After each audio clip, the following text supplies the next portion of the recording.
Welcome to your Voice Your Impact show, where authentic voices spark real change and bold conversations lead to lasting impact. That's right. This is a space where we amplify ideas, celebrate stories, and challenge mindsets because every voice matters and every story has the power to transform. Whether you're a dreamer, a doer, a change maker, or someone simply figuring it out, we are here for you.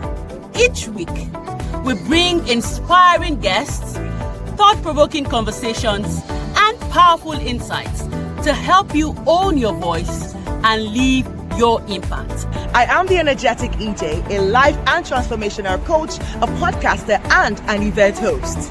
I work with women who are accomplished to turn their success into legacy influence. Hi, my name is Olawale Afolabi, but many know me as Scott Unlimited. I'm a seasoned compere and orator par excellence, passionate about connecting people through words and purpose. Beyond the mic, I'm a business intelligence professional driven by insight, strategy, and impact. My name is Grace So Amazing. I am an integrative life coach. I help my clients align their psychological, social, and physical well-being. I am the founder of Friends Lean On Global Foundation, a non-governmental organization that is centered on educating people about mental and emotional well-being. Like, subscribe, and share. Welcome.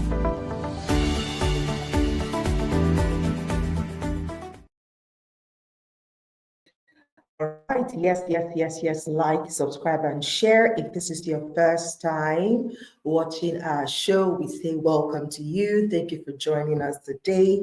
This is your Voice, Your Impact show, and we are so happy to have you on board today. Yes. So this is November. If you've been here since the beginning of November, you would know that November is a special month for us. Because it's a special month for men, and November is, set aside as Men's Mental Health Month, and so this month we are dedicating it to men. Hopefully, we are going to have an all-men crew, or if we could have a woman as well, just to have a different perspective, we'll see. But for now, all our guests for the month so far are men, and we're talking about issues that affect men mentally and health-wise. But most of our conversations is actually tilted towards the mental health.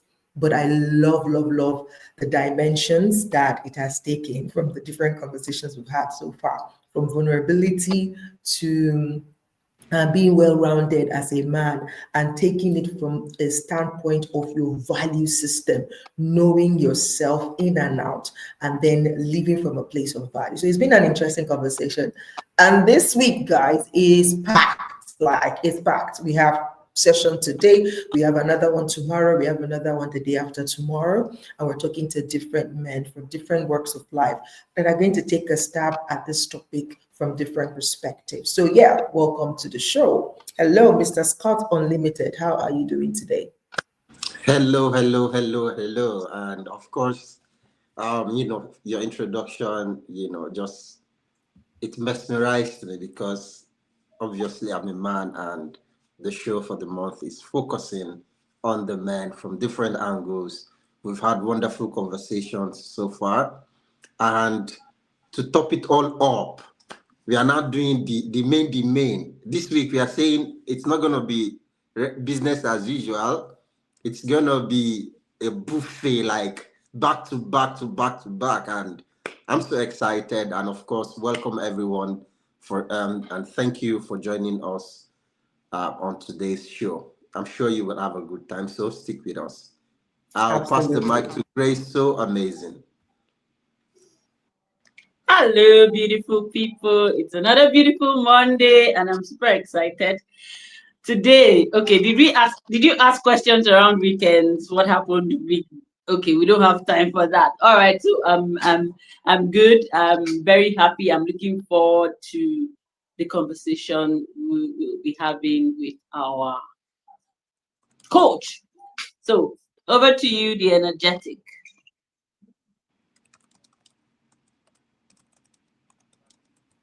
Apologies, apologies.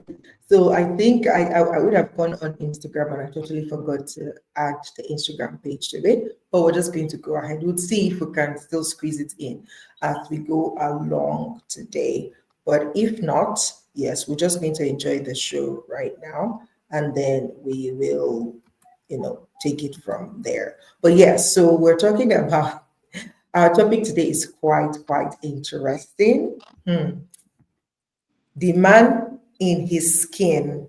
When I saw the topic, I'm like, okay, where are we going with this? I am super curious. But you see, our guest today is somebody who has been on the show before. And I remember vividly that we enjoyed that conversation. Like, he's deep. You know, when they say somebody is deep, even though he's allergic, he seems as if he has been to deeper life.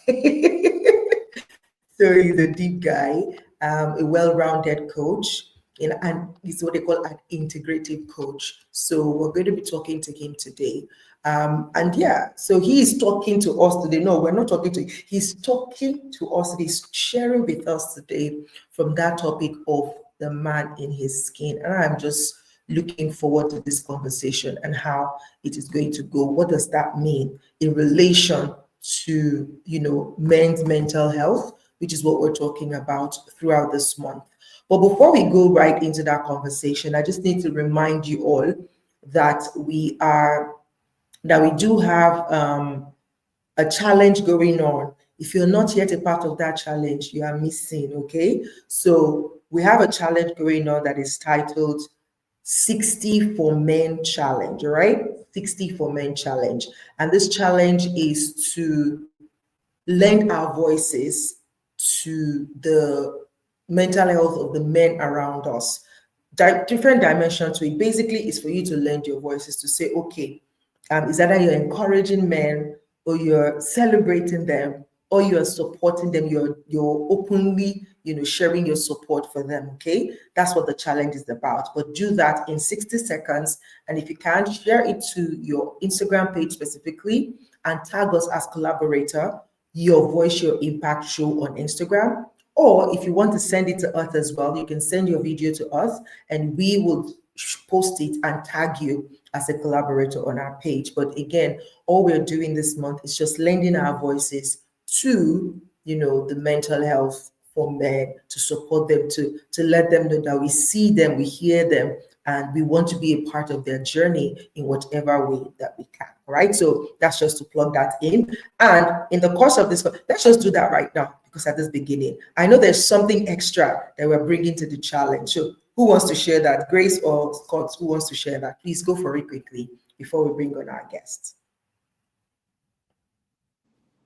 I'll pass the mic to let Grace So Amazing do justice to that, to what we have coming on. All right, so yeah, drum rolls.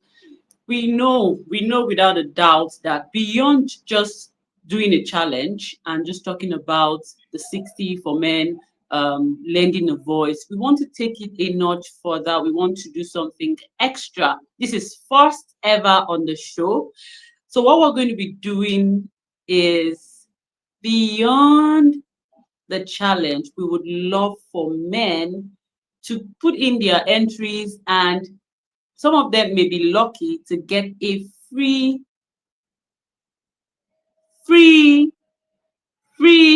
consultation, psychotherapy consultation. So this is what we are doing at Your Voice, Your Impact, to ensure that we're not just doing the challenge to lend our voices, to encourage men to talk, but we also want to add something that will take a man that needs. So if you're a man out there and you need to see a psychotherapist, this is the opportunity. We're giving out slots.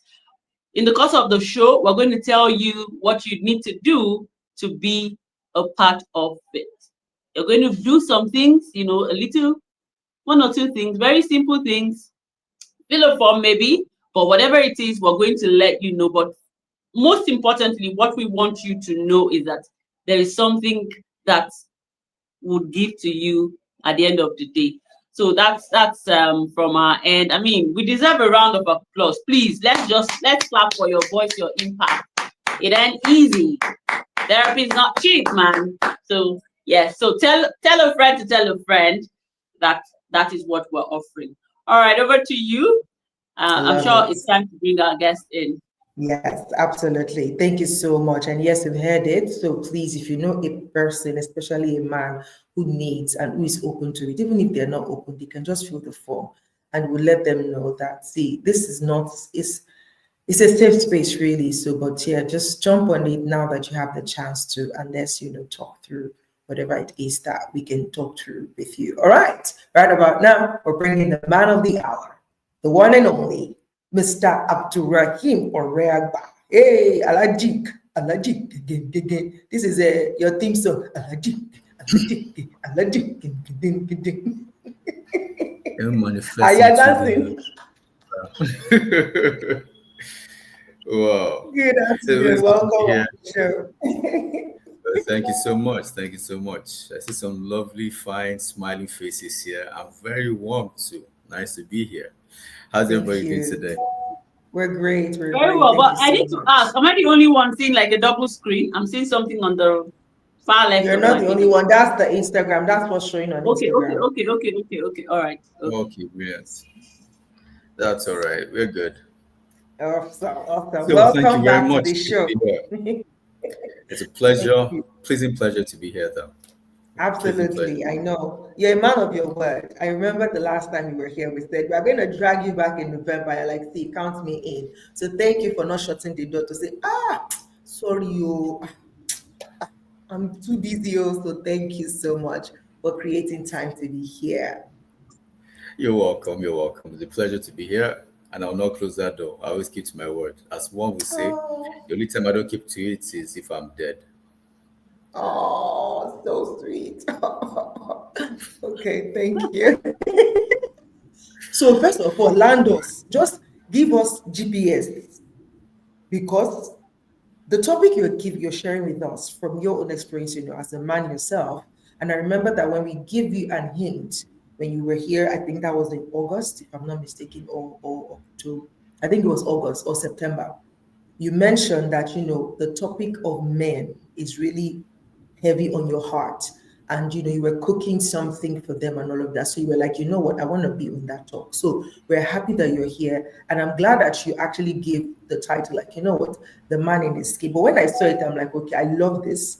It's sounding very deep, but give us GPS, because right now I'm like, see, I'm just in this vehicle. I don't know where you're taking us to, but I know you're a good driver and I'm sure that I'm safe. But just give us GPS. Where are we going with this title? The man in his skin. What inspired it really? And what's the meat of what we're going to be talking about today? Okay, brilliant.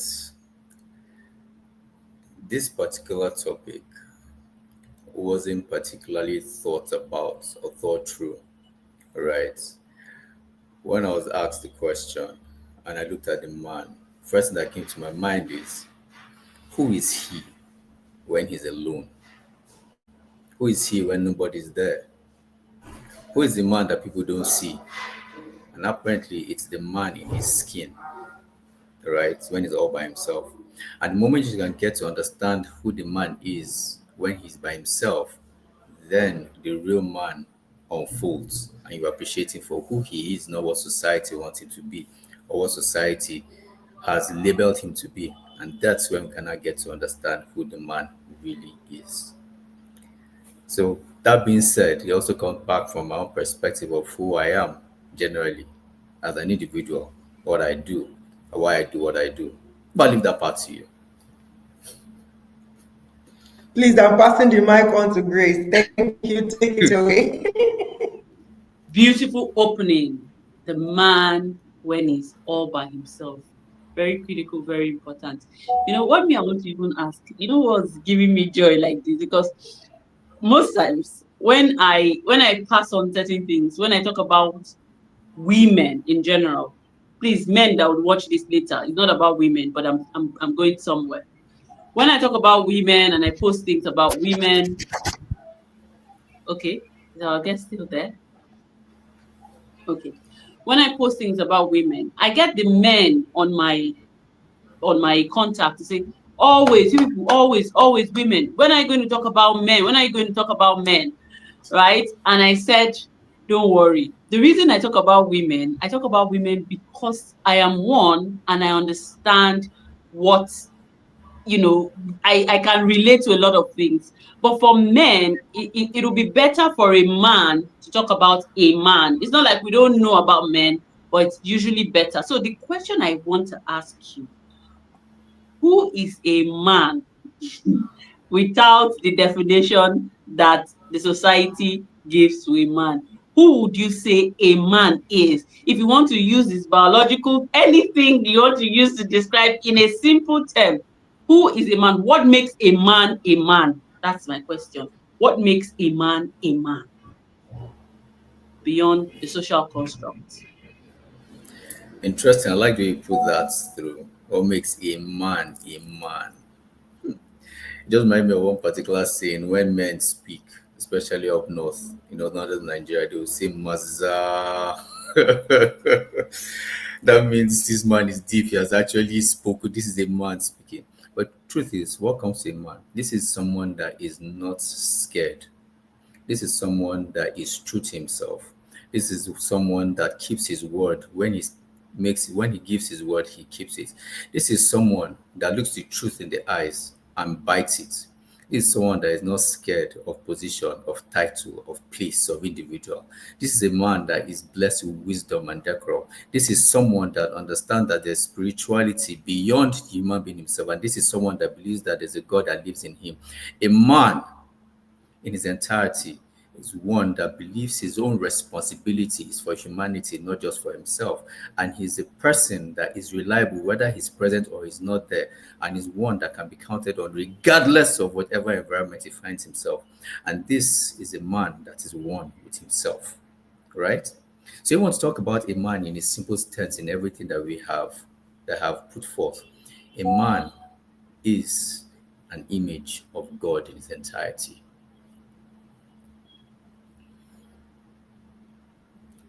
I see that pause there. Incredible, right?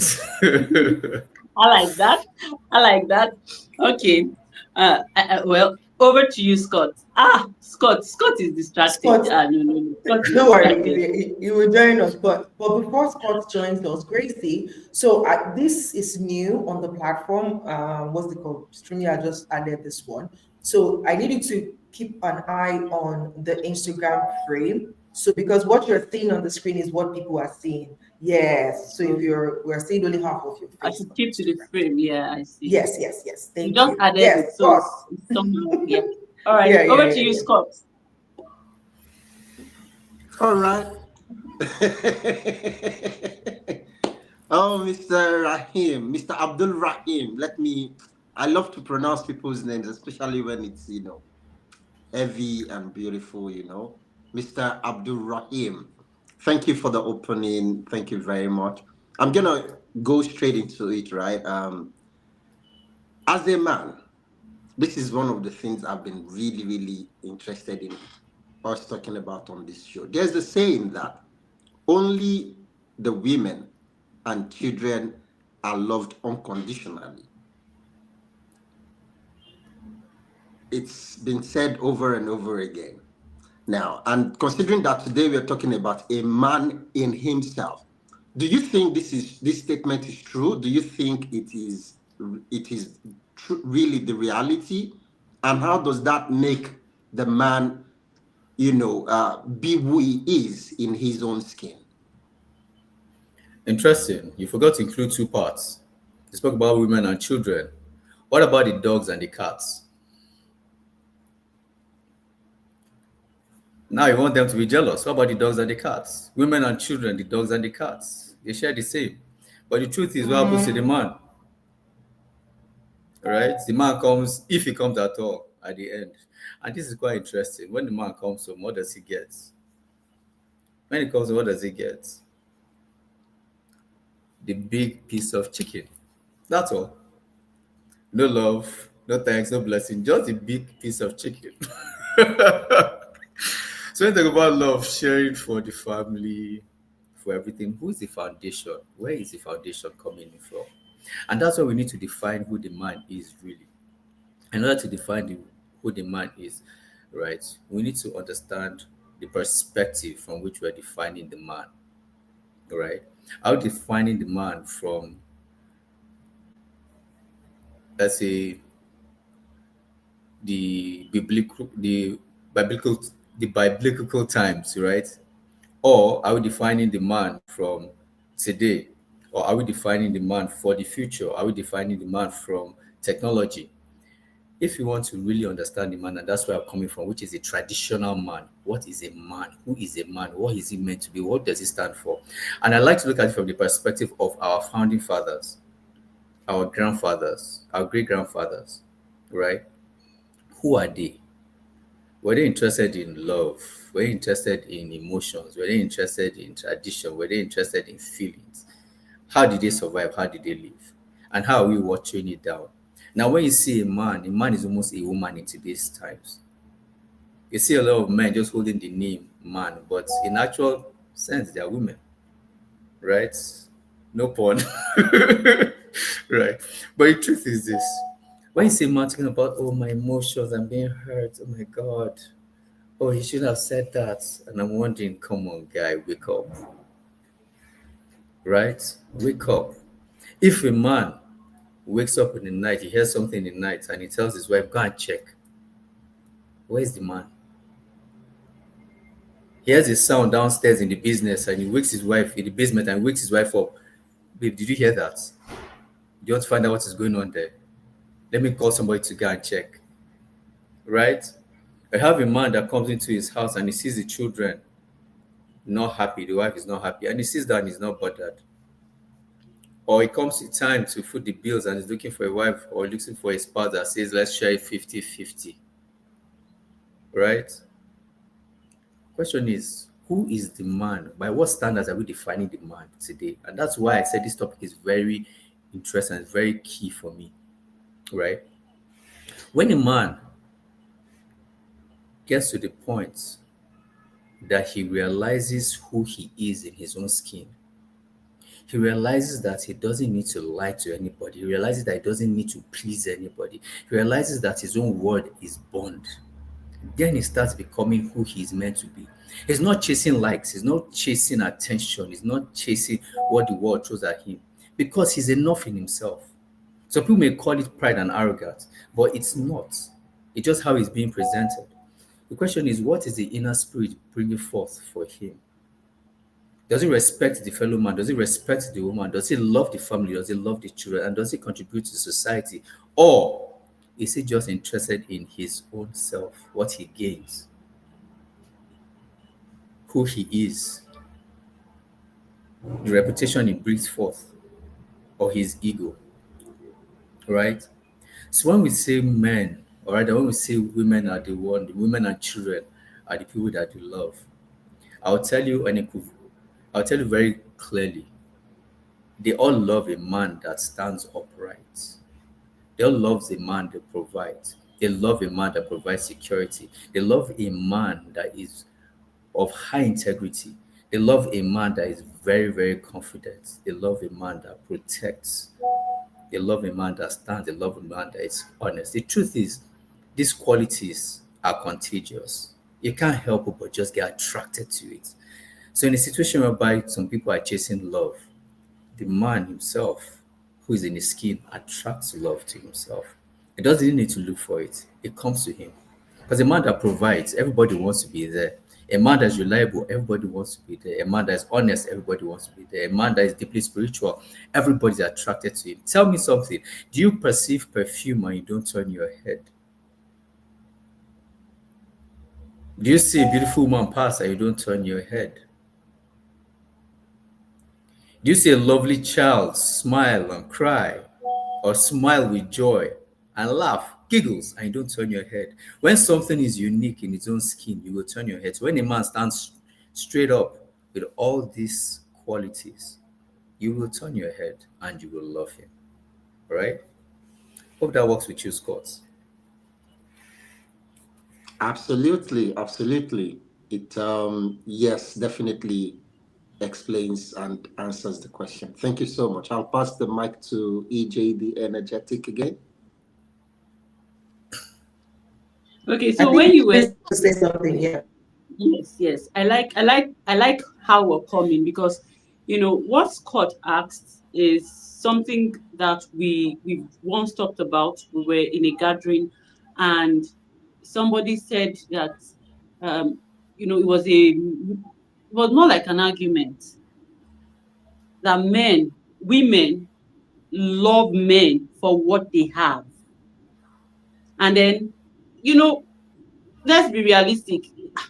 Let's not even talk about what the material thing, but you just talked about something like security. You talked about yeah, for me security is what came to my head. If you were to speak from a man's perspective, there's always this statement: men love respect. What does that mean? And what is respect to a man? Men love respect. I hear that a lot. What does that mean? And what does respect look like to a man? Can it be broken down in such a way that okay, everyone loves respect, but what is respect to a man? When I mean a man now, not general, a man, a masculine man. What does respect mean to it? So I don't know how to, because I'm on a gender. All right, over to you, please. Oh, well, Lord, respect, respect is earned, right? And what it is to a man is like when you talk about what is oxygen to people, simply put. Some men will tell you, oh, no, it's okay, it's all right. But the truth is this: when a woman, we're talking about both genders here, if a woman disrespects a man, if a man disrespects a man, it's worse than beating him up, right? A man stands tall, provides for society, right? Takes on a lot of responsibility, takes the lead. And the only thing that he gets in return that makes valid sense is a sense of respect that comes back to him for what he has done. You may not need to give him money, you don't need to clap for him, but show him that what he has done is valued, is of value. The way a man and the man is created is totally different from how a woman is created. What drives a woman is different from what drives a man. I'm just using this in terms of both genders. While a woman may be happy you talk to her nicely, you buy things for her. A man, all he needs from you is to respect the fact that he's upright. Respect the fact that he keeps his words. Respect the fact that when he says he's going to pull through, he'll pull through. Give him that respect and he's okay. Honor him and you'll be shocked you'll get what he wants. You see a lot of women that say that I have my husband wrapped around my finger. Or you see some women say this woman, her husband, she has wrapped him around her finger. And you'll be wondering why. And another woman cannot understand how it happens. What she has done, she has treated him like who he is to her. He is her protector. He is her king. He is her provider. And she has acknowledged that. If it's the same thing, she can carry the sack of rice when he buys it from the house. She should carry it and take it into the kitchen. Right? When there's a challenge with the car, she should go to the mechanic and go and sort it out. Right? Or when there's a war front and they're calling for men, she should say, no, he's the man. No, let him. No, she's the woman of the house. She should go and represent the country, at the battlefield. But no, there are certain things that a man should do. And when a man does all these things without complaint, the best form of thanks you can give him is the respect for what he has done. And that's why I say that one thing I always say is this: with the military, right, you will see it enforced very clearly. No matter how old you are, no matter how big you are, no matter your size, you accord your senior officer his required respect, regardless of what you have, regardless of who you are. You will see it very, very clearly. And that's why I see that the military man, he loves and respects and will die for his fellow man, because the fellow man beside him knows exactly what it is they've gone through, what they've been through, right? On the battlefield, he will not look for his wife, he will not look for his brother, he will not look for his sister. He will root for the man beside him because he knows that is the man that will protect him and save him and will take him and take good care of him once he is down. Bring that back to society. When a man stands up for you, what does he get? When a man speaks his truth, what does he get? When a man goes against the norm, what does he get? But the fuel that works with a man is the respect that he has and is accorded. I'm not talking for the irresponsible ones. Yes, we have a few of them, right? No doubt. But the respectable ones, the responsible ones, the reliable ones, respect him and you'll be shocked. Give him more fuel, you'll be shocked what you will get. A man comes to the house, you say, welcome, have a seat. That is if you will say it. Or you open the door and you walk away. She close the door when he enters the house. He comes in and finally sits down. So you ask him, what do you want to eat? The food is in the kitchen. You can go and microwave it. Right? The children come and say, Daddy, welcome. And they just sit down and they walk around. As against the man that steps into the house, you welcome him with a warm embrace. Ask him how his day was. Ask him what he has been through. Guide him to the seat. Massage his fingers if you want. And then talk to him. What do you want? How's your day? And then you see the truth come out. And that's where you see couples, right? When they speak, you could tell those that are into it, right? Once you ask these simple questions, you'll be amazed how easy and how relaxed it is. And he'll come and he'll talk to you. He'll tell you everything you need to know. Oh, well, let me just say everything. But he will talk to you, right? At the same time, the same breath, you don't accord him that respect of the man that has paid your dowry and brought you home. And then you expect him to move mountains for you. No. Scott will tell you for free. We go out and we hang out. We know who the men are. We know who the partial men are, right? And those that hold the home, we know them. So when it comes back to respect, give a man his respect. And this goes for all ladies. I've been seeing some videos trending recently, and I'm just amazed. What people are chasing the food, they're going back to it, going back to the origins. Treat your man like a king, and you'll be shocked what will happen. You'll be amazed. So when it comes to respect, dish it out. Be generous. At the end of the day, who are you holding back for? At work, you want to brag that you're on the same level, and you want to, and then they'll leave you. And some women will be wondering, why is it that they are not seeing me?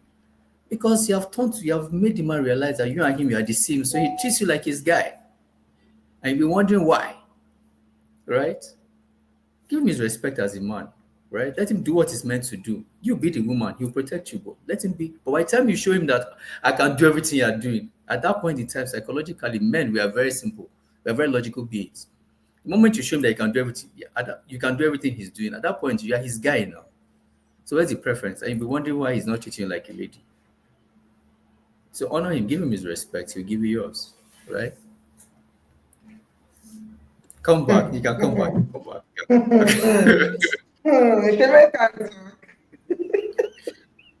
Shake the tables, right?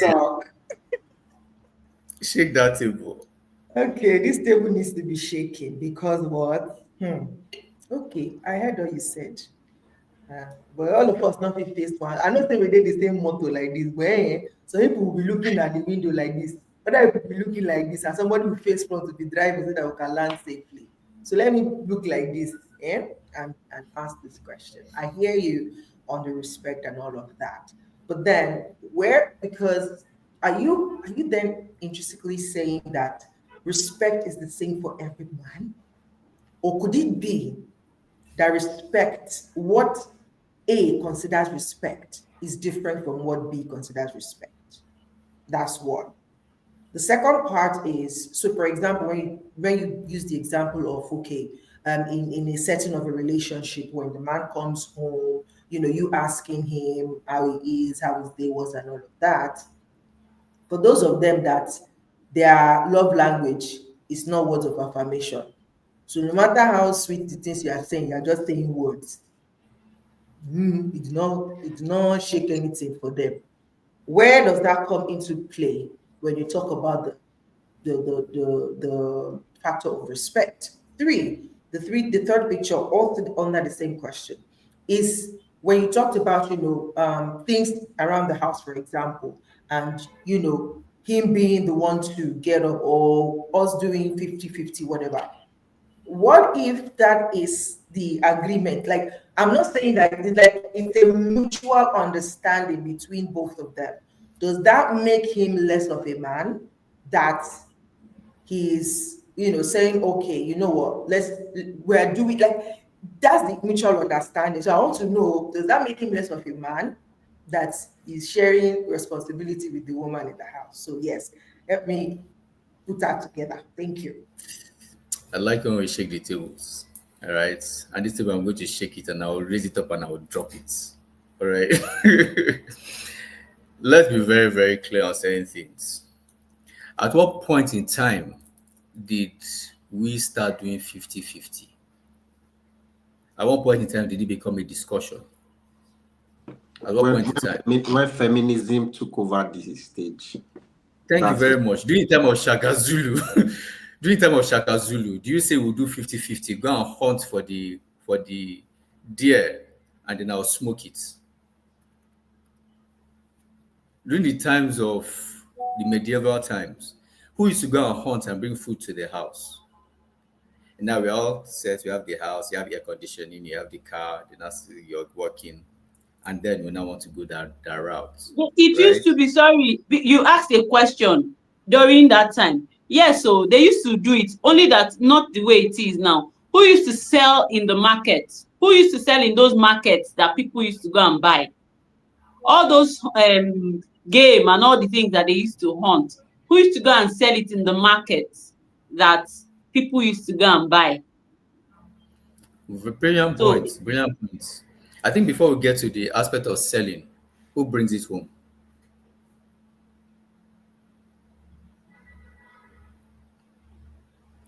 So if it doesn't bring it home, does she have what she's going to sell? So in essence, the point we're bringing out is this, right? When you want to go back, and that's why I said I like to go traditional in this regard, all right?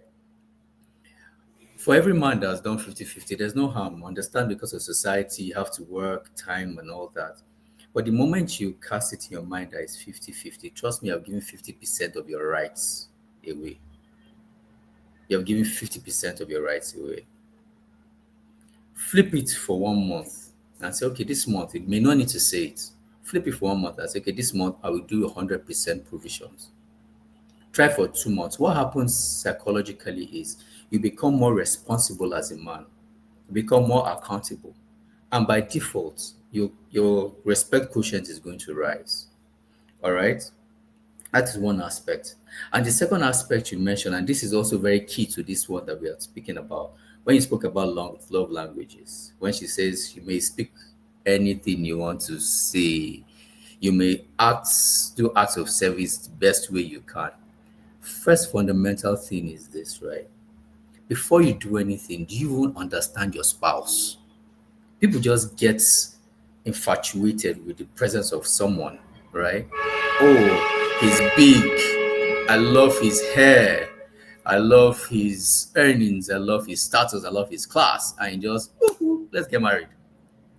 But the truth is this, is that the whole essence? Or let's get together. And once all that dies away, what's left? You don't take the time to understand who the man is. You don't take the time to understand who the woman is. How would you balance out?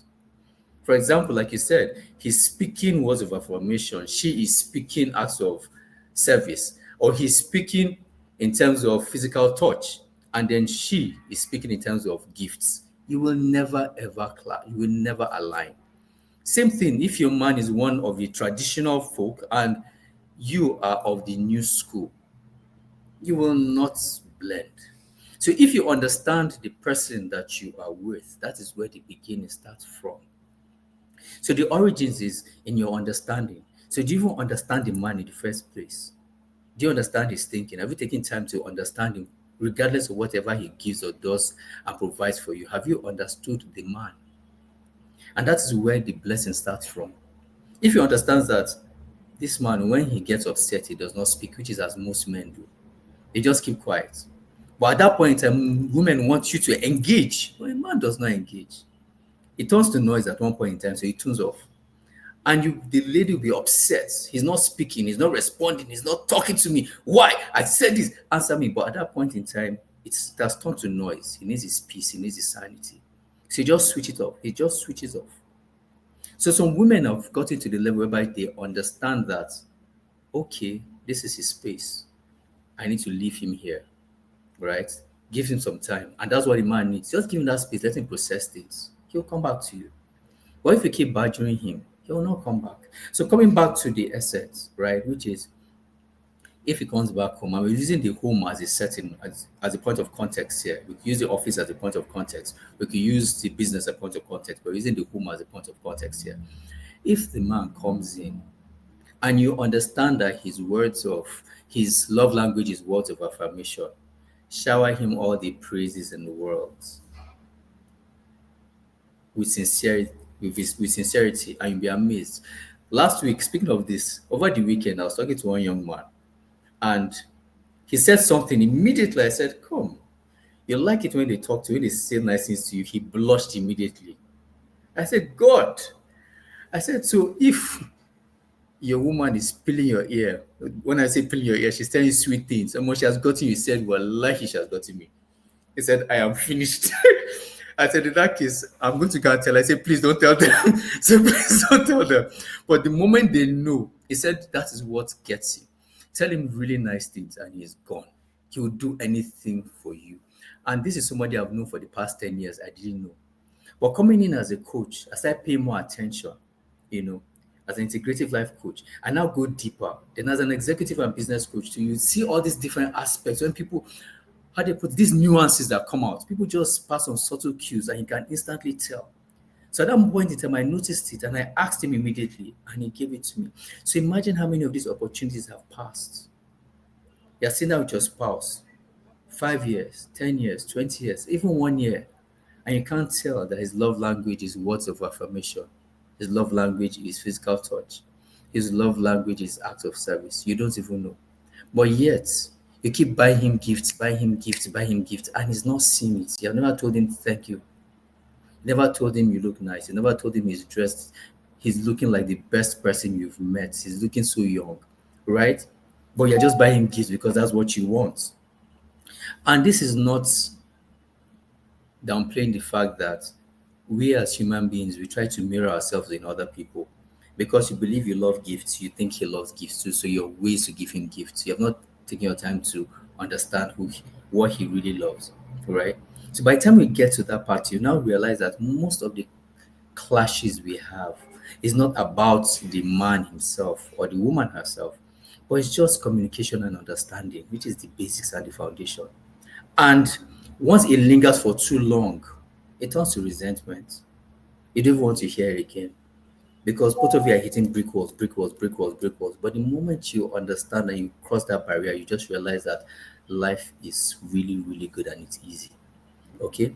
So coming to that part of understanding, this is where it starts from. Coming to the other part of respect, it also stems from this aspect. And coming to the context of the home, it comes to the fundamental part, which is where most people are very, very impatient. How deep have you gone to understand who you're staying with? Not just for the men, for the ladies. How have you really tried to understand who the person is? I'm sure some of the people watching now may not have heard about the 5 love languages. We all here, we have heard about it. But it's the same thing, I'll just retrace so that people can understand it. When we talk about love languages, it's the way people speak their love. Some people are touchy-feely. You'll be wondering, you'll be talking to the man and he'll be touching you. You'll be wondering, don't touch me. Why are you touching me? I don't like it. But that is how he shows his love. He wants to be close to you. And some, they rather come and help you in the house. They'll clean up the house. They'll wash your car. They'll take the car for repairs. They'll ensure that the house is in pristine condition. Anything you need, that is act of service. This is the second one. They'll be helping you around. They need to show some level of service. And others, they just need to tell them, oh, Grace, you're so beautiful. See your hair, so long. Your lipstick is fresh. You're so, look, oh my God, see how. That is it. Now you're talking, you know what I'm talking about. Words of affirmation comes into play. And then it keeps going on. And then you just be wondering that, oh, you're getting everything you need. Right? And then you've done the physical touch, you've done the acts of service, you've done the words of affirmation. Then remind me the other two. Gifts and quality time. Quality Thank time. you. So gifts, like we We'll mentioned add earlier. one more. The last one is some people don't have any love language. Yes, very true. So add that part of the gifts, right? So people just want to be showered with gifts. No matter what you do, just buy me something. I'm okay. As long as she sees that you're buying and buying, or as long as he sees that you are getting him things, he's all right. And then you have the last one, which is quality time. Some women, right? They just want to know that the man is in the house, somewhere in the house. As long as they're not going out. As long as they just know you are in the room, it's okay. They don't want you to be anywhere around them. They don't want you to be away from them.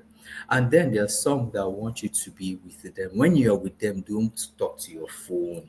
Don't talk to that phone. Just drop the phone. Don't type any message. Don't talk on your phone. When you're with them, be with them 100%. Look in their eyes, lock it. Be there, be present. Watch a movie together. Sit down, binge Netflix, gist, gossip, whatever it is. Just spend that time with them. She knows that once you're with 1 hour with her, once you're 1 hour with him, you have that 100% 1 hour. Amo, everywhere, as they say, everywhere is stew. Thank you. Right? And then you also have, like she mentioned, those that don't have any love language. I'm here to see them with those people. They may exist, but I'm here to see them. Because you always have people that don't fall in any of these categories. But whichever one you fall in, the first thing is just try to understand. Don't look at yourself. Steve Covey says it: seek first to understand before being understood. And that is one easy steal anytime. Seek first to understand before being understood. So don't load yourself on others. Understand who they are, understand where they're coming from, understand their backgrounds, and then life gets better. Yes, Scott I was about love to say it. something. I love Oh, it. Before Scott says something, just a quick addition to that is to say, before we go on into another question, is to say, how does all of this tie into the mental state of a man? How does all of this affect them mentally? Because this is quite important. Like we've touched on all of these things. And for me, I can already see how, for example, the loggerhead between the different love languages is already piling up. That resentment alone is something. Resentment is almost leading to one mental thing because they don't know, because it becomes anxious, you're always angry, you're always upset, and all of that. It can become sadness, it can become depressed because even though you are with somebody, you are feeling lonely. So how does all of this tie into a man's mental health? And what would you say if any of these things are coming up as signs that men can begin to look out for and how they can adjust? thank you very much. When it comes to mental health, I go against the norm. I go against the norm. That's the way I work, right? There's this saying, I think it was by Ralph Waldo Emerson. He says, do not go where the path may lead, but go where there's no path and leave a trail, right? And that's why I believe, right? Everybody talks about mental health. This may take people unawares, but I'll ask, when did depression start becoming a thing? When did mental health start becoming a thing? Really? When do we start having medicine for mental health? When do we start having medicine for depression? When do we start having medicine for sadness? When? When did it start? All right. Ideally, back in the days, when you start getting upset, there's this thing we usually call a fantastic reset. In some climes, it still works in Nigeria. They give you fantastic resets. You come in and you say you're not sure something's going on. You just hear the reset. Phew! Once, everywhere will be clear. Violence. We don't do that here. I get you. But what I'm trying to bring out here is this: when did it really become a thing? Really, I know one thing with history is history always repeats itself.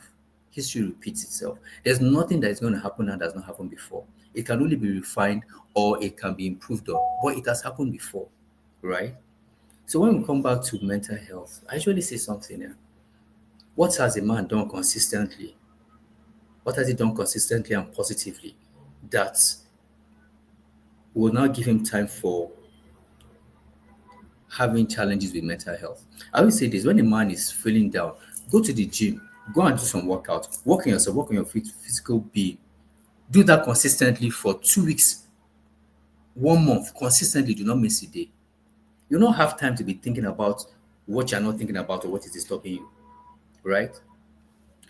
Work out a proper plan for yourself.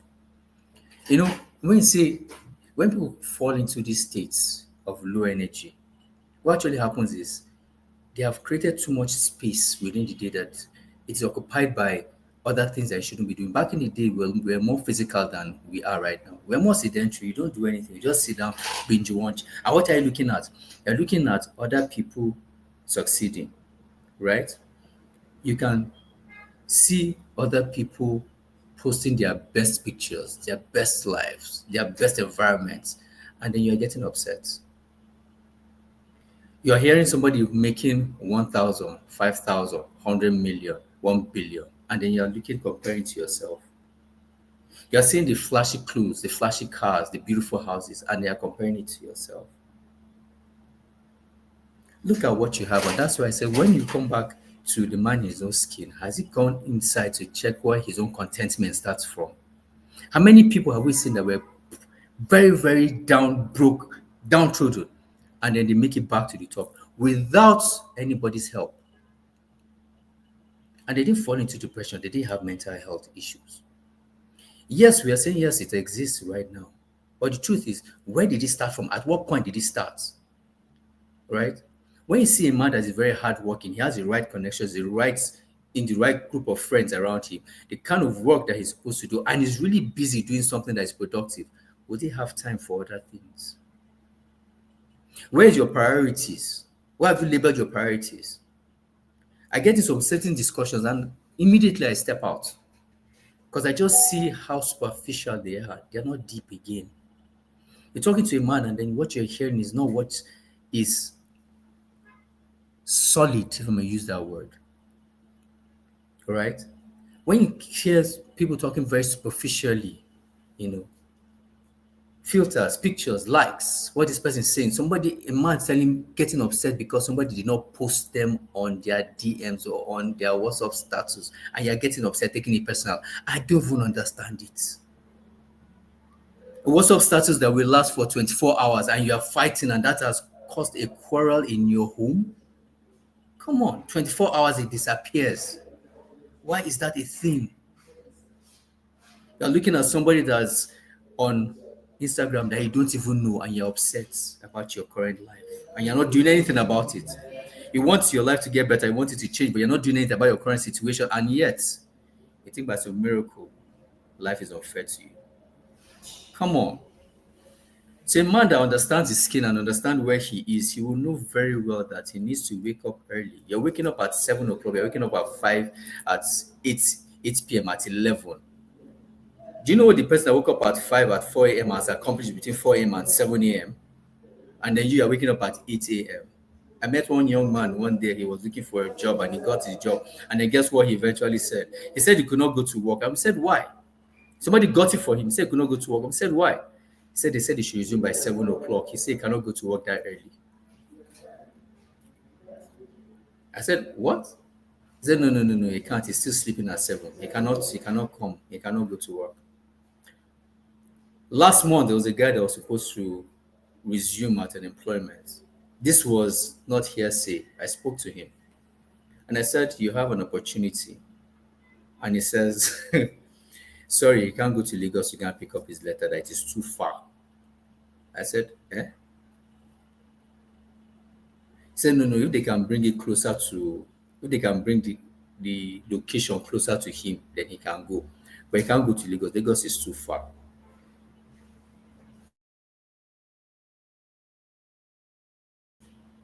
So you can imagine the breed of men that we're having, right? You can imagine the breed of men that we're having. Lagos is too far. He cannot wake up at 7 o'clock. He's still sleeping. And then yet, you want to dodge, you want to avoid, you want to stay away from mental wellness, from depression. It's not possible. You're attracting it to yourself. And I always say this, I got this saying, I've forgotten the beautiful lady that mentioned it, whatever you're complaining about, you're choosing. Whatever you're complaining about, you're choosing. And then this one from Chris, I believe it was Chris, I've forgotten his full name. He says that the magic that you're looking for is in the work you are avoiding. The magic you're looking for is in the work you're avoiding. Just check it out. You want to be healthy, but yet you don't want to do the work. You want to run 10 miles, but you don't want to do the work. You want to have stamina, you don't want to invest in your body, right? You want to be healthy, but yet junk food is your life. You don't even drink water. You say, no, you can't drink water. It has to be Coke. It has to be a soda. You know, if it's not a soda, you cannot take it. You don't want to drink water. Imagine. You can have a cold bath. You say, no, it has to be warm water. No, you can't do cold. No. And you think that you're in Nigeria, as we say, you think you're forming. Come on, guy. Come on. You know? So when you look at it from the perspectives of reality, most of these things, we are calling it to ourselves. God has made you perfect. Yesterday, I was taking a walk, and this is where gratitude comes into play. Oh, my Lord. I was taking a walk, right? And I saw, because I take a walk every day, I saw this man entering his house, right? And I noticed there was something odd. When he took his first step, I noticed that one of his feet was bent sideways. So one was straight, the other was bent sideways, and he was walking normally. And I said, we have men that are 100% healthy, but they cannot go and take a walk.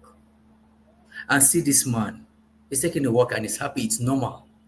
So imagine you that you're 100% and you're saying that, oh, yeah, you cannot do certain things because of your mental health to affect you. Have you loved yourself in the first instance to give yourself the best value you can give yourself? I have this young man that washes cars. His hand is at the elbow. He has just a hook at the elbow, right? But the way a man he washes cars so diligently. And he'll be smiling and gisting with you. And I'm looking at him. One hand is very powerful. The other hand is like a hook. So he just hooks something there. And then he washes it. And he will laugh and he will gist and he will crack jokes with you. This is somebody that is working. And you see the second person on the opposite side of the road with the same thing. And what is he doing? He's begging for alms. So we now come back to mental health. The question is, how are you approaching life? How are you seeing the life? Are you sitting down and want things to come to you? You don't want to go out and do the things that you need to do to get to the level you should get to. And yet, you'll be wondering why life is happening to you. Come on now, let's look at it. You see somebody that is well built. He didn't build it overnight. It's a pain that was done in the background that you're seeing out. You're seeing the results. But when he was doing all the pain, all the workout, where were you? When he was doing leg day. Come again, I didn't get that. I said when he was doing leg day. Thank you very much. I was doing the leg days, the arm days, the stomach days. Where were you? And then you now come out and then you have a one pack with all our heads inside. I now think that you want to compare with him. No, it doesn't work that way. So when you decide that, okay, I'm not working at my best, either I'm overwhelmed with work, either my family is not functioning the way it should function, right? What are the basic things I need to do? Start from within. And this is where I always tell everybody, especially during our sessions, right? Start from within. And where does within start from? What do you have? What do you have? Don't look for what you don't have. Look for what you have. What do you have? You have good health. Be grateful for your good health. You have shelter. Be grateful for your shelter. You have people around you. Be grateful that you even have people around you. You have the ability to think. Be grateful for that. You have goodness in you. Be grateful for that. The ability to give. Be grateful for that. Once you start with a level of gratitude, then wake up early. The prize is in the morning. People don't understand that, but the prize is in the morning. I started a few routines again, all over again. I overhauled my routine and it is fantastic. How many people have routines? Check it. Most people that complain, check it. They don't have a ritual. They don't have a routine that they follow. I can say from everybody in this room right here, right now, we have a routine that we follow through in the morning. If I ask EJ, what do you do when you wake up in the morning? She will tell you what she does from morning till where she is right now. If I ask Grace, what do you do in the morning? From when you wake up and you have a routine, a ritual that you do till the end of the day. Same thing with Scott, right? We don't just appear here by coincidence. No. You don't get to where you are by coincidence. No, you don't. There's a lot of work that has gone into it. And then when you see somebody sitting down on the podcast and speaking for 2 hours straight, you'll be wondering where it's coming from. The work has been done in the past. What we are seeing right now is the result. So when somebody comes in and says, I have mental issues, I'm depressed. The question is, look back, what has he been doing? It didn't just start. It didn't just start. It didn't just wake up. It didn't just come out. It didn't just manifest. You have been calling it. You have been calling it. You have been saying depression, see me here. You know, mental issues, see me here. You've been building it gradually. And in some cases, somebody has been helping you, but you did not listen. Some people have been helping you, saying, "Ah, you need to do this, right? Try and work on this." You say, no, I can't do this. No, I can't. And they know I can't. Piles up, piles up, piles up. Right? And then at the end of the day, when the result comes out, you'll be thinking that is what has happened. That was not it. You'll be warned, you've been guided, you'll be spoken to, but you were not listening, you were not paying attention. Right? A relationship doesn't just break overnight. A fight just doesn't start overnight. Somebody doesn't just get sacked overnight. It doesn't happen. You don't just grow a pot belly overnight. Sorry to my big brothers. Yes, we all together. So, Oh my our God. sisters, our Scott sisters has Wow. too. been itching to say something. I know, And Scott. when Scott is done, I have a truckload. Do we have time? 1 hour has gone, and I've written like 4 or 5 questions. Especially Scott, take it away. Let me just Scott, Scott. yes. It's all right. It's all Well, right. I think he has addressed some part of what I wanted to ask initially, which was I wanted to say that we've identified the things that we've addressed a man in his skin from a perspective of his relationships and his own inner his own need for inner work, right? So I wanted to say, okay, what are the kind of what tools in your experience as a coach and as a man yourself, what tools have you used in the past or have you recommended to people that has helped them become a better version of themselves in their own skin? But I noticed that I get it that you've mentioned gratitude. So if there are other ones, we can we can get to talk about them. But if there is there is none, we can just allow Grace to come up with our questions as well, so that we can be able to contain many more things in the little time that we have.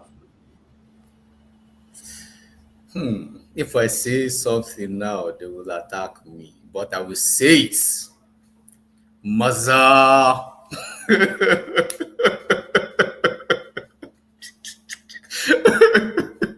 I like this Yes, the man. dimension. You came to flog them, but go ahead, flog us because some people need flogging.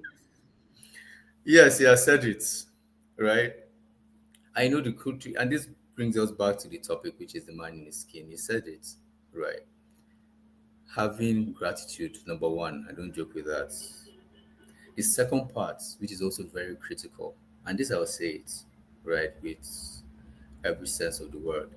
I will start with a question. When was the last time you asked a fellow man, how are you? There's a general question that goes, how are you? I say, I'm fine. How are you? I'm fine. How are you? I'm fine.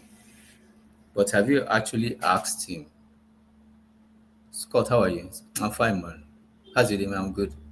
But Scott, forget the pleasantries. I've been seeing you be working all day. You've been putting a lot of work. Be slugging out the hours. Guy, tell me, how are you today? Talk to me. How are you? Right? When was the last time every one of us have actually asked those deliberate questions to the next man? I'm going somewhere with this. Last week I was speaking with the one of our high institutions, one of the universities, right? And I was having a discussion with the vice chancellor, and he was giving us his gratitude because I was called to speak to the freshers coming in during the induction process. So one of the things they did was to have us speak to their freshmen, the undergraduates, so that they have a direction while they're in university. So when we finished, we had a meeting with the vice chancellor, and then he was telling us about everything, the school and all that. And when it was done, I could tell his timetable was very full. So I asked him a question. I said that you're very full. I said that you have a lot going on, and I see the value you want to put into all these children and the time you're expending. But my question is not for them. My question is back to you. How do you cope? How do you spend your time?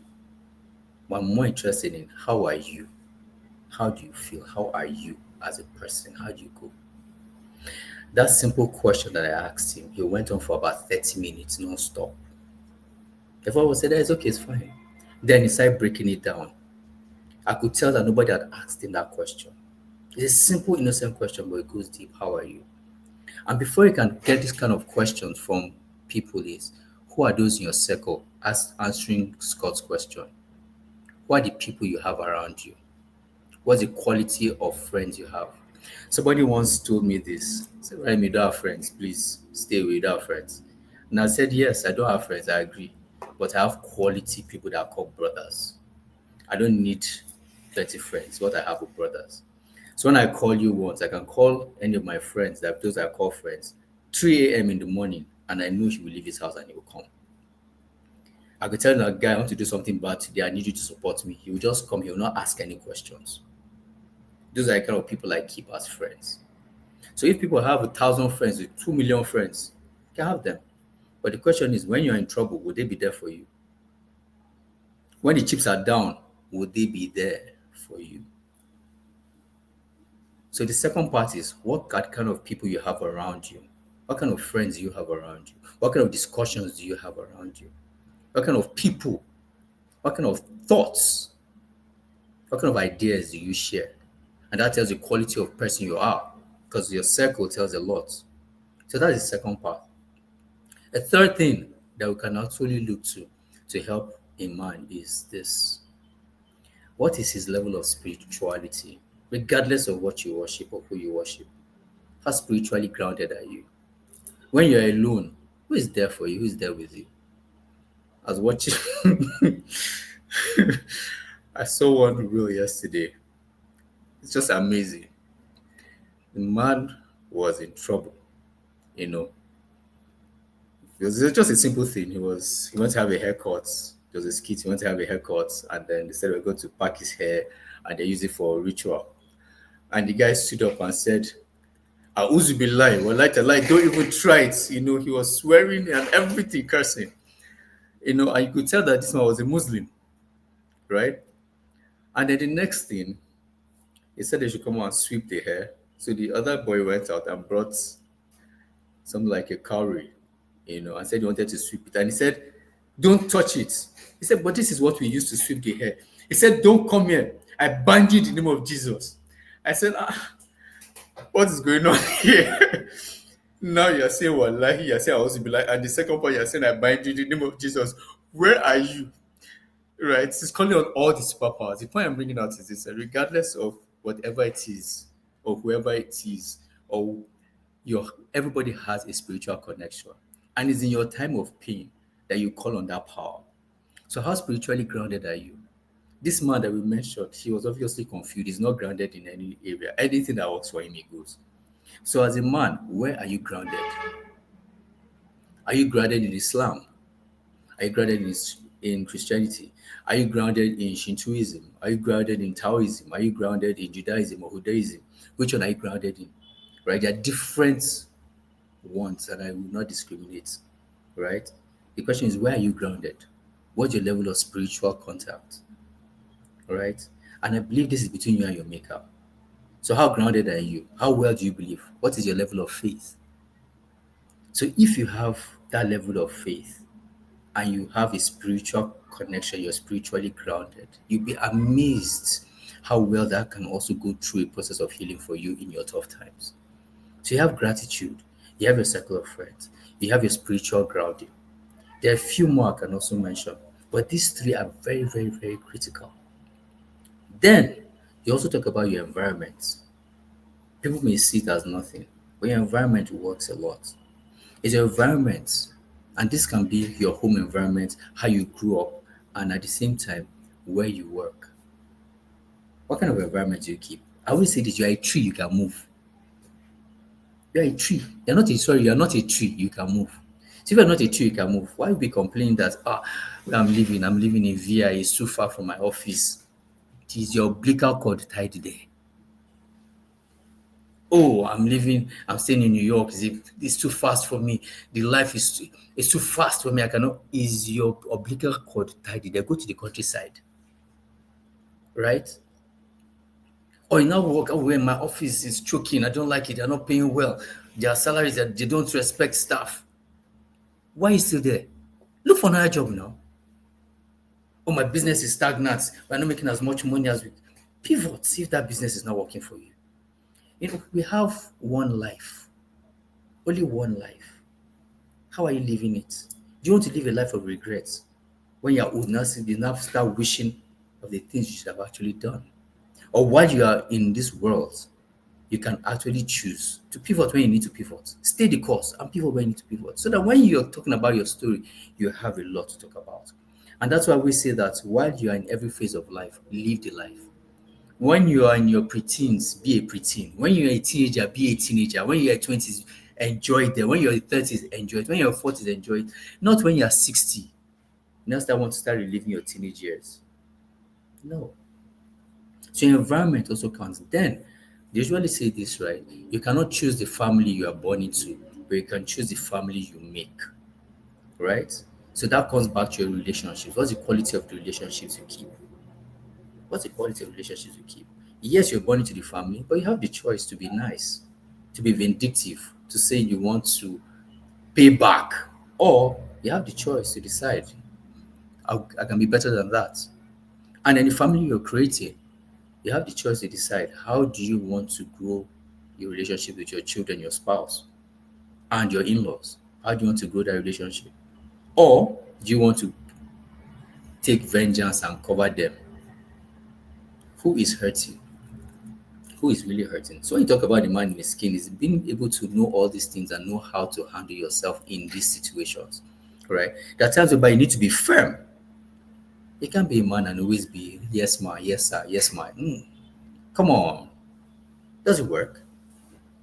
You should know when to be firm. There are times whereby you need to be firm.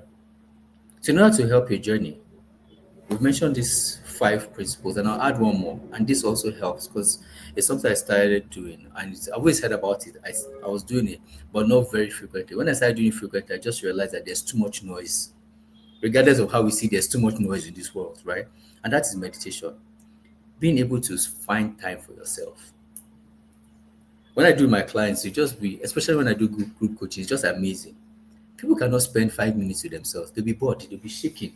You know, they need to do something. You just need to move. It's just incredible. They just need to move. They can't spend 5 minutes with themselves. Why is that so?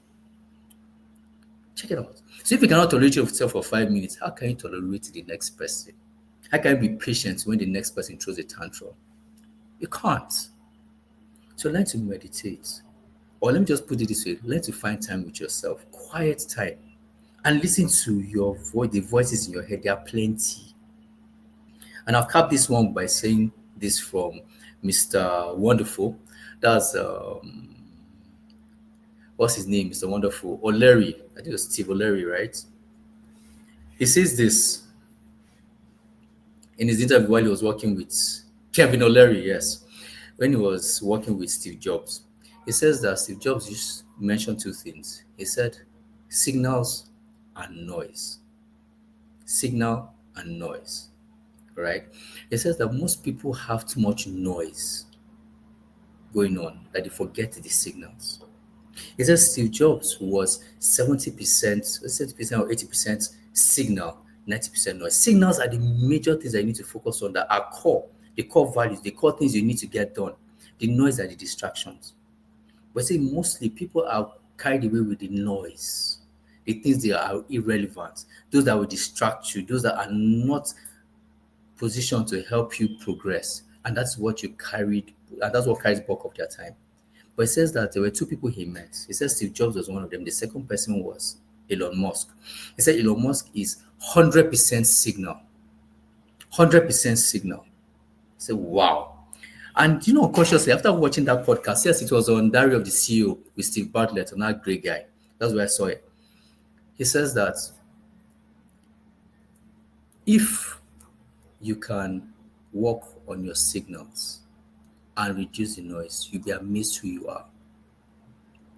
So imagine if you can work with your signals. And to get your signal, you need to be able to quieten your mind. And where do you quieten your mind? You need to learn to find time to meditate and find time for yourself. Yesterday, I tried something. I tried a different type of meditation. Yes, this is me casting myself. I tried a different type of meditation yesterday. And I realized that in the process, my mind will wander away. And I could remember catching myself. Because what about meditation is once you're in the process, your mind wanders away, but for you to catch yourself and then bring yourself back. And I caught myself thinking about things that were unrelated. I was like, come, Ryan, what is going on? Is that so much is that what is going on in your head? I caught myself on a number of occasions, right? Wandering away and coming back, wandering away and coming back. But what the beauty was I was able to catch myself and come back. So I'll ask you, especially for men, how many times do you catch yourself and then you bring yourself back? Or you allow yourself wander?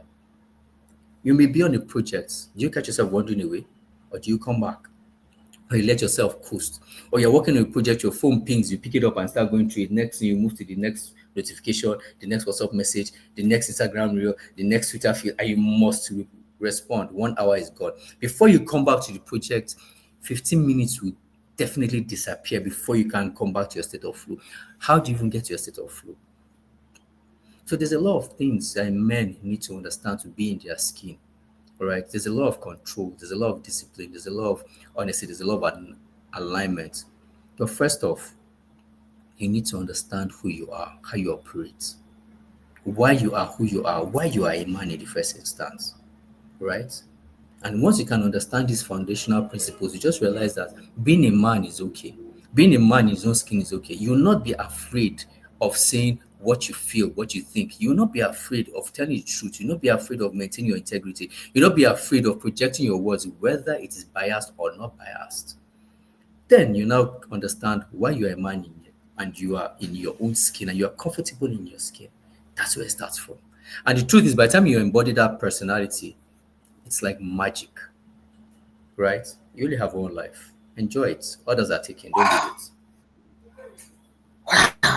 Masterclass. Masterclass, Lele. Coaching session. My goodness. Earlier on when you were talking, there was a comment that came in from Instagram, and somebody was asking, I think it was when we were talking about maybe the 50-50 part, I think. And the person was asking, like, what if the wife makes more than the man? I don't know where that question came in from, but I don't know at what point. I think it was at that point, but yes, we felt like we were in or the time that question came. But right now, we don't reach Abuja. But it's still okay. It's still okay. Some situations it happens. The woman will make way more than the man. The difference now comes which is where the balance usually tilts. Can a woman still respect herself as a woman while she's making more? That's where it starts from. So let's put it, we have two parts. You have a man making more. All he does is provides for the family every single thing from A to Z. And he's not complaining. A woman she's making more. She provides everything for the house, so 70% of the house. Will she start complaining? A man does this for all his life. A woman does it and she'll be like, no, this time I'm tired. Let him go and see what is going. Let him to taste what is. I'm the one suffering. I'm the one going out. I'm the one doing this. I'm the one doing that. But the moment the woman can understand that, how do I put it? Okay, yes, one of my aunties mentioned this, and this is the best way I've learned it. Right? She says that everybody has their seasons in the morning, in the afternoon, and in the night.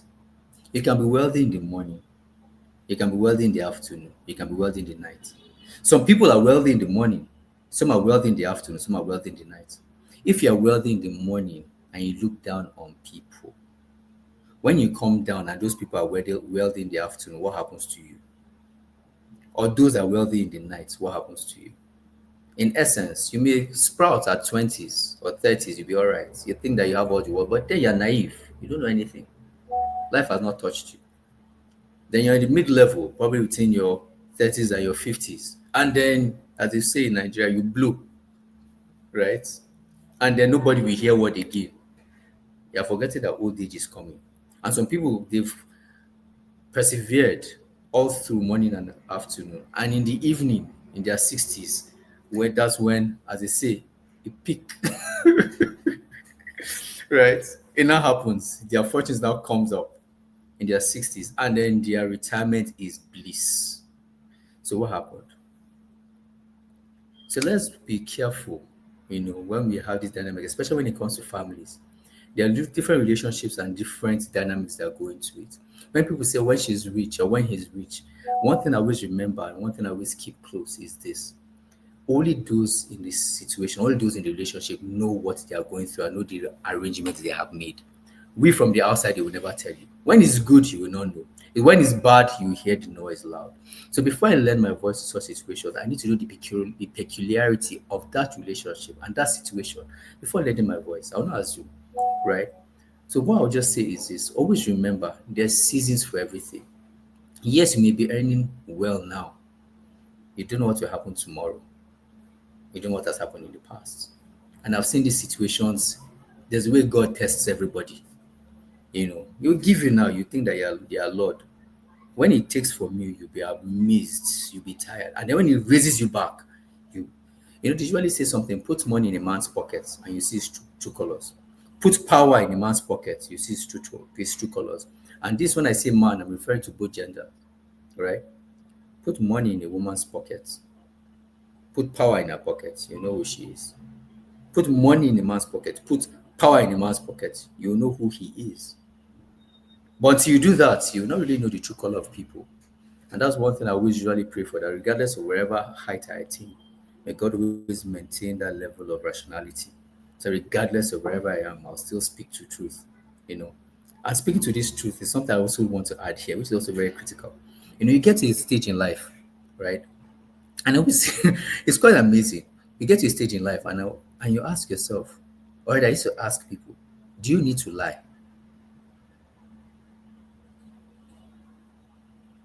Let that sink. Do you need to lie?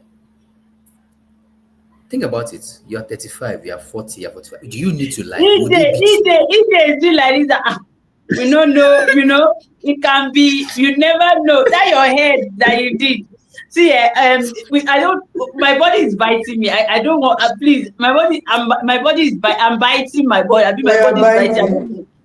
See, You feel that is me. number one. You see that thing you said that you capped it with that you don't know people's situations, so it's better to. We are settling an issue now. The woman is providing for the household, and then the man is also letting her do all the chores. She will cook, she will clean, she will bathe the children, she will do this, she will do that, and she's the one providing. So now the man is saying that she's no longer respectful because of she's earning more, forgetting that sometimes the reason why the roles, when people play that role, when the husband is providing, the woman is doing the other thing. So it's the roles are there. But that's not what my body has been biting me since to talk about. There's a preacher online now. It's called Gege. Do you follow him? And what do you have to say about Gege? I was going to ask you some questions about him, but we don't have the time. I'm hoping that I don't know how we're going to do this. Secondly, as a mental health advocate, you mentioned something that is very critical, because apart from the fact that I'm an advocate, I'm also a practitioner, and I know some of the things that people talk about. When you said what you said around, so we need to do this to strike a balance, because this month is the month of mental health, and some men have actually committed suicide because they've heard things like, man up, man up, man up. You can't be depressed. You can't be depressed. There are several factors that contribute to mental illness, several factors. And because of that, some men are not able to speak out because they've heard things like they are depressed because they are not doing things the way they should do and all of that. There are biological factors, upbringing factors, and several things that may be affecting them in real time. So to balance what you said, what you said makes sense, that the reason why it's prevalent now is, some people are not meeting up to some of the things that should strengthen them mentally. That is why they are suffering from mental health issues. So that's to somebody that may have missed that understanding, and will say that it's our month again, and you're saying that if you're not doing the work, that's why you're having issues with your mental health and all of that.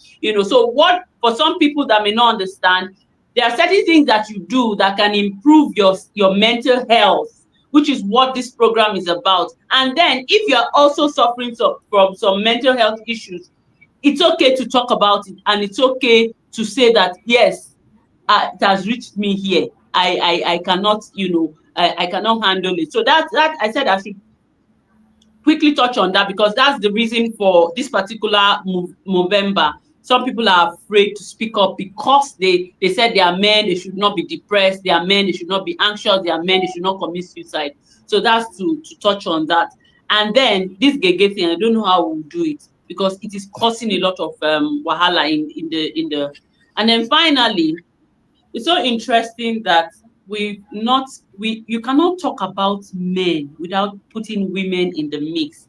And the message I'm going away from this is that we need each other, and we need to be better for each other, because if the women are doing the work and the men are not doing the work, now the women go see suffer all the work go just so, and if the men are doing the work and the women are not doing, all of them go just so. So I'm practically running away because when you were talking about the men and how the women come to play, I said I must say that we have to be good as an individual for ourselves, so that the people that will be within us will not say, how did I find myself in the midst of this human being? So that's what I just that critical part, the mental health thing was critical, so that we strike a balance and not to lose touch on the topic that the Movember movement that we are dealing with in this month.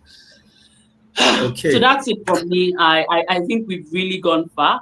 I don't know if we'll get the opportunity again, but I'm seeing that the ride is going to be a regular on this one. Gege, I want that Gege man. Let's talk about something, right? There are several things that he has said that has caused wahala, and it has to do with men, as men in their skin.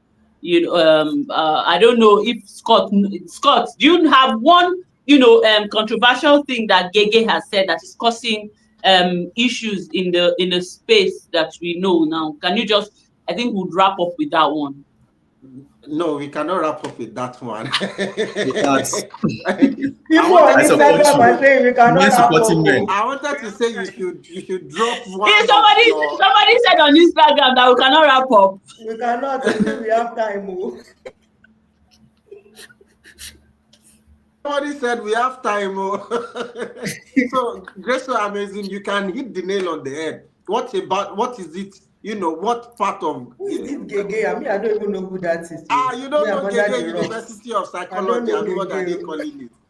Grace, so amazing. Do you do justice? Let's go there. Okay, so now he I think the latest thing that he said was that men should not do things for women. There was a way he said it, that so it has to do with the provision parts, men.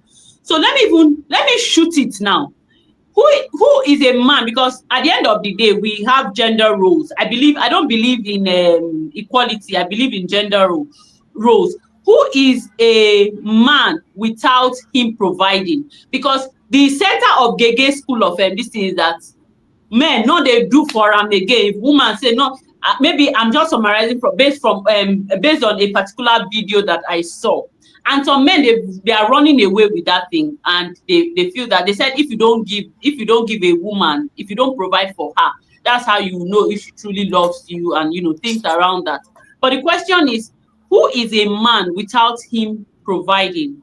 If a man is not providing, who is, it's like it's taking us back. That Gege on was when you were talking about that provision. So who is a man if he's not providing? Apart from, because if a woman is now providing at home, she's giving, she's doing everything, does she need a man? So who is a man if he's not providing? Who is a man if he's not protecting? Provision, protection, and security. Apart from these three things, who is a man? if it's not, because that's what Gege is about. No give am, may we see if she go love you. She no go love you again. You know, that's his own school of thought and some other very interesting, funny things thereabout. I think I stumbled across, I stumbled across one of his videos. I know one of the promoting videos, right, where they said, if your man is following Gege, stop him. If he's following Gege, go and take his phone and unfollow Gege. He's not, is it Gege? Yes, he's not helping men. But when I watched one of his videos, I realized that what he's actually coming from is from the sufferings of men, where men have usually complained about. Things that men just usually complain about is what he's talking about and possible solutions for it. But when you now come back to the man in his skin, is it everything you hear you follow? Is it everything you hear? If Gege says this, you follow. If Gege says that, you follow. If Gege says that, you follow. Then who are you? Are you actually in your skin? He will say some things. He will say other things. Are you going to follow verbatim 100%? Some are just for amusement. When you say a man should not provide, then you see whether who will suffer. Isn't she taking care of your children? Who will suffer? And that's you not provide for the home, right? You don't provide for the home. The children don't eat, or they eat and you don't eat. What are you showing as example for the children? If you don't have children in the home, what do you think is happening to the relationship? It's going apart. So the question now comes as to when you have the means, provide. What you're doing is what your duty is. I'm talking about in a situation where you're married, right? Or you have the responsibility. You are taking her away from her home into your home, away from her family into your family. So what are you supposed to do? You provide. If you only have 100 and she's making 1,000, if you have 100 naira and she's making 1,000, give her your percentage of that 100 and say, this is what you have, regardless of what she brings. But out of your own, still give it. Even when you make the money, she will still remember that even when you don't have, you were still doing your part. And then it's left for her on her own side. If she has earned so much and she's doing everything, the truth is what happens in such cases is, it comes back to the area of respect and how God has created the man. A man always wants to be the head. A man is created to be the head. He's meant to direct, right? And then he's in a situation whereby he cannot fulfill his obligations. Obviously, he will be very, very low. And so women have the penchant of rubbing it in your head, rubbing it in your face. I'm the one doing this, so what did you do yesterday? Even when they want to have sex, and then now you want to come on, please go and pack well, I'm tired, I have headache. She will even give him timetable. Come on. And the man will look at himself. He cannot beg. Make I no lie. Be He like cannot that one they pain them pass. Now one commot the full respect. Now one go. But the truth is this: any woman, and even for those that even provide, any woman that holds, and this is just a way. If you use sex as a tool for your man, you have killed your marriage. If you use sex as a tool, they have killed your marriage. Or he must provide before you give him. Or he must do this before you give that. What you are indirectly doing is you are cutting him away, because the next time he wants to come to you, he remember all the hurdles he has to face. And you'll be shocked. The woman next door is saying, come now. She's begging him, come now. Come now. You'll be wondering why he's going. And you'll be trying. So when a woman uses sex as a tool, by default, you are the one breaking your home by yourself. But you think that, yes, you're suffering the man. The man will be there. He'll be with you throughout. But the truth is, at one point in time, all men are not very strong. All men are not created equal. So men can hold, so men cannot hold. So men will beg, so men have pride. So if you use that as a tool, come on. The truth is, even when you're having sex, is it only for him? Aren't you enjoying it? Let's not go. That's a different topic on its own. We know it can elongate it to a different thing, right? So from Gege, for the mental health perspective, I like the fact that it has come to self-awareness. And that's why I brought out one critical area, which is, who is your inner circle?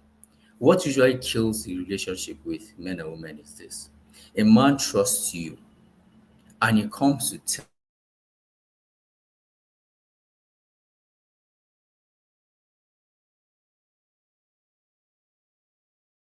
tell you, and man, my boss did this to me. What happens next?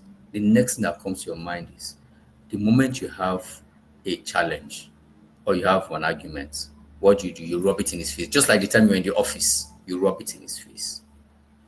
You have killed him.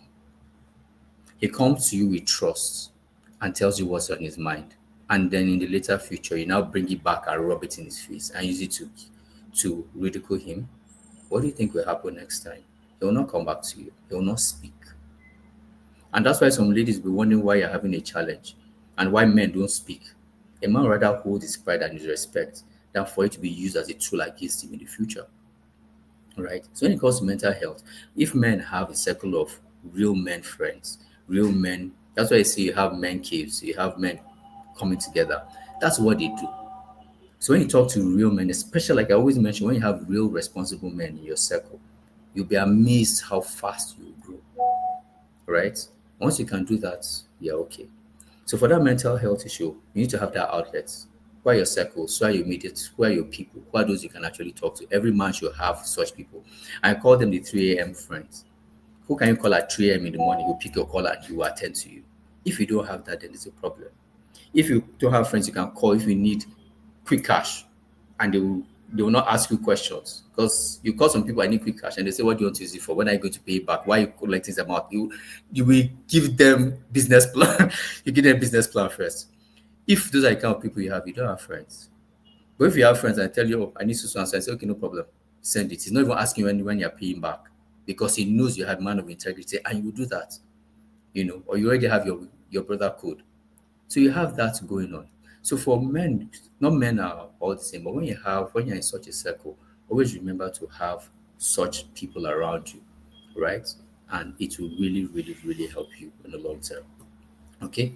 So for men's health, men's awareness is very good, it's very deep. But remember, you say man up, man up, man up. Yes, that's how we're grown up. But remember, when they say this man up, is when you have traditional men in Gen Z society.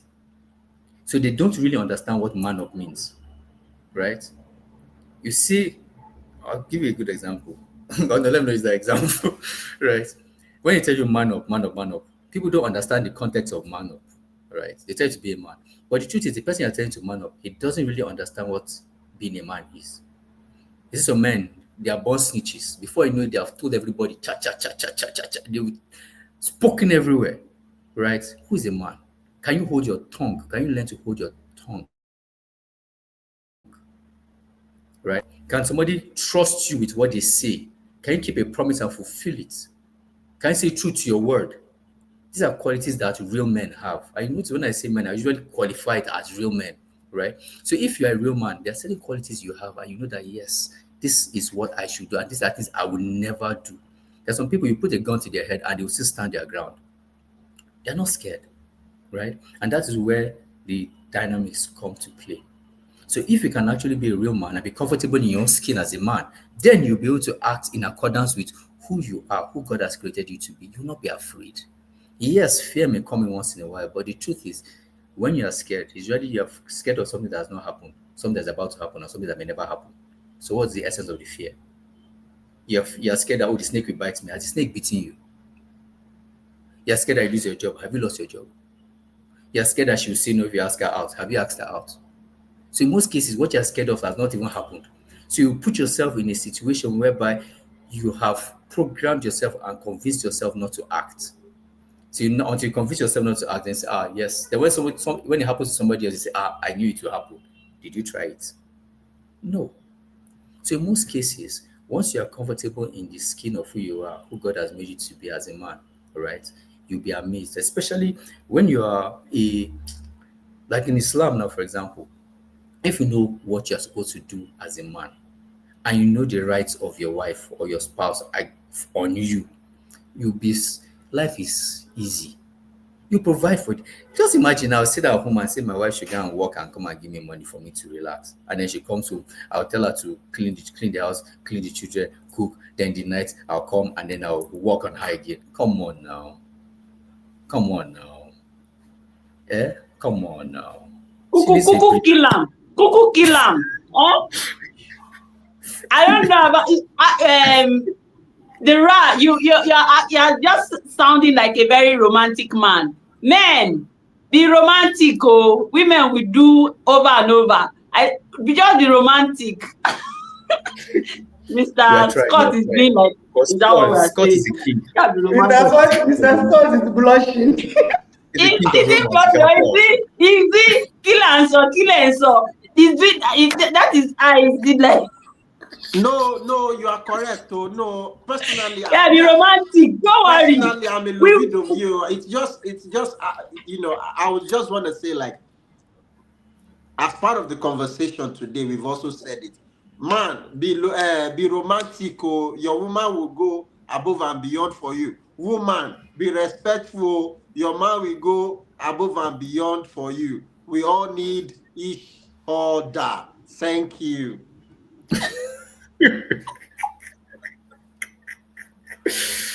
Oh my Lord. interesting. Okay, Mashallah. thank you so much, Mr. Abdulrahim, for for me, I love the dimension you came with, and I know you came in strong, which I think we need to hear these things sometimes, because, like you said, at what point did we begin to, do like kami to this say, I'm anxious. You came me since when? Do you see? We need to also still tell ourselves, like, come off it. Let me talk Tauma uncle. That was that Tauma's uncle. What was that Tauma's uncle? Mr. Kiniko, no, damn Please it. come off it Come on, now. it's Please, You come come on. off it. you Come come off off it. it. Go the wood, brother Dash. Because Come on. we need to really come off it, because again, I think that's how we are now grooming the next generation of young men to then, like, I understand that there is the feminine part of every human being, like all of us, even us that are women, we also have our masculine part, right? But what we're talking about here is finding that balance and sticking to the original plan to maintain the role that you've been given. And I think for me, if I'm going to take a stand, I am going to take it from the point where you say, you mentioned three things at first, you know, it just escaped my mind. But the last part was the spirituality, and I think for me that's the place that I can stake the claim, because when it starts from there, then all the other can build on it. Because if you believe whatever it is you believe in, what is the stand of that belief? The two major religions we know, which is Christian and Islam, what's the stand? What is the stand for you as a man? When you talked about, okay, men being respectful and all of that, it's almost like, as a Christian, that's your role. Your role is not to beg for love. Your role is to love and provide. Then the other part, because you did that, the reciprocity will be respect and love in return, right? So if we know our priorities and stay with them, I think the world will be a better place. But again, coming from your point of view, Grace, as a psychologist and somebody who practices and help people with mental health, I know that I've also had that kind of question from conversations saying that, what about people who are clinically depressed? It means it's not any fault of theirs. It's probably the maybe hormone or chemicals that is disproportionate in their body. You cannot say, it's not a choice that they actively made. And I don't know how medically or scientifically that is proven. That is it possible that somebody has no role, like they are so clinically depressed that they didn't have any role to play in that journey, like maybe it's just genetics or biology, I don't know. If that's possible, then for those kind of people, of course, it means Or that, life just put them in that kind of situation, somehow. because exactly, I don't know if it can be totally 100% biological, I don't know. I've not studied to that point. It's not, right? So again, when the first time somebody said that, I'm just like, I get it, but at the same time, I'm like, there's always, like what Rahim was saying, like it's a build up. Is either somebody was negligent at the beginning, they didn't spot it, or they didn't know any better, like you're saying, life put them in the place where people didn't know any better to know that, okay, this is what's going on. And so it still piles up. And so they didn't make a choice. And that's how it now is, that's become worse. It's not clinically. So again, it's a lot to unpack, but thank you for the angle that you brought it. We've kind of pampered it, but I love that you shattered the table like you said you were going to do. And that, for me, is you standing as a man of your word. to say, okay, this drive, we're going to drive, we're going to shatter all tables, shatterable. But thank you for bringing it clean and just pointing it out as it is. And I just want to say for anyone listening, but for everyone, I want to say thank you to everyone who has joined the conversation today on Instagram, talking about the marriage part of it. Like we went a lot of places with this conversation today, but thank you so much for bringing such, depth of conversation into the topic of mental health for men. We all have a role to play, and like you said, Grace, it's a role for everybody. You cannot talk about it in isolation. We all have a role to play, because even if you're not in a relationship like marriage or whatever, what about your brother? How are you going to deal with your brother, or your father, if that's the only male figure in your life? So yeah, thank you so much for just bringing in the conversation, and that's it on my end. If you want to have any other person close it out, I think we've really expended our time today. Love it. Yeah, one more thing before we shut it down, just one more thing to add, and I think this is also very critical. And I always like to believe with the end in mind, start with the end in mind, right? And this is where we come into it, especially for men, and this is where you have your legacy, why you live, why are you here in the first place, and why should you be comfortable in your skin. At one point in time, you're not going to be here again. At one point in time, you're going to leave those you love behind. At one point in time, your business and your work is not going to be there for you. You'd have left it. So before you get to that time, how well are you spending your days? What's the quality of the days you have? One thing that is certain, no matter how you try to dodge or avoid it, is death. So before that time comes, how are you spending your days? Today, are you living today to the fullest? Yesterday, did you live yesterday to the fullest? Today, are you correcting what you did yesterday? And tomorrow, are you ready to live? Yes, are you ready to live tomorrow in tomorrow, not live yesterday in tomorrow? Because a lot of people live yesterday in today, and they're living tomorrow in today, and they're forgetting that today is what makes tomorrow, and it's today that was the birth of yesterday. So try to understand that when you die, 1929 to 1979, 1999 to 2099, what counts is the dash in between. How well did you live it? How well did you live it? What kind of relationship did you keep? How strong was your spirituality? Did you have time for fun, recreation, and rest? Your health, did you deal with it properly? Do you have the right circles that you were working with? Your business, how was your business dealings? Was it with integrity? Coming down to your work and your career, did you grow in your career? Did you grow in your work? The people around you and your family, your relationships, did you give them the best of yourself, or were you selfish? So when you look at it from that perspective, you know that at one point in time you'll be taking your exit. How well are you living today? So if you understand how well you're living today, then you understand this last part. I had to write it down so I didn't leave it. It says that hard time creates strong men. Strong men create good times. Good times create weak men. Weak men create hard times. And if you can follow through with this, you realize that it's just a circle of the world. When you were born, you're a baby.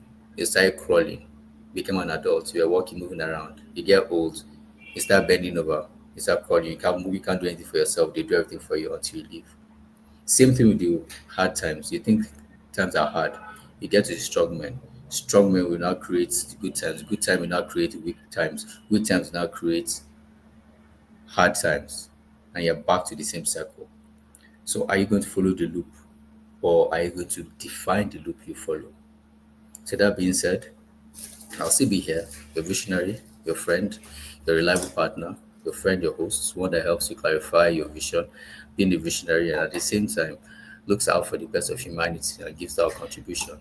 And I've come to see your voice, your impact as a home. Thank you for having me.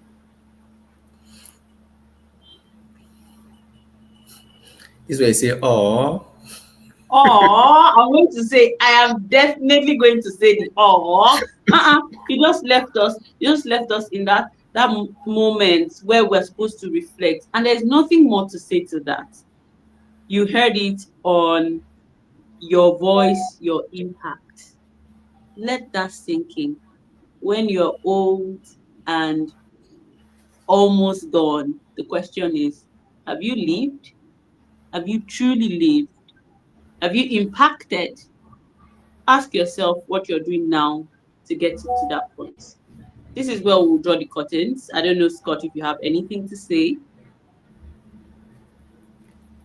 Well, nothing more to add. We've said it all. Mr. Abdulraheem has done a full-time coaching, a full-time job on us today. Know yourself. Listen to this show, to this episode from the beginning to the end. As a matter of fact, like a textbook, it's deep. It's a lot. Yes, and I believe from whatever angle you're coming from wherever you are to where you want to be, there is definitely something in today's episode that will aid you in getting there. Yes, for sure.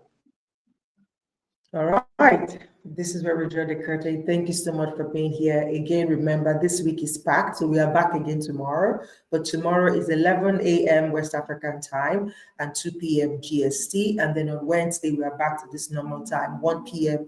West African time and 4 p.m. GST. Still on this matter. I'm just happy that there are men that are coming out to speak. So let's listen now. Thank you so much and see you tomorrow. Bye-bye, everyone. Yeah, cheers. Bye. Good to be here. Bye. Thank you.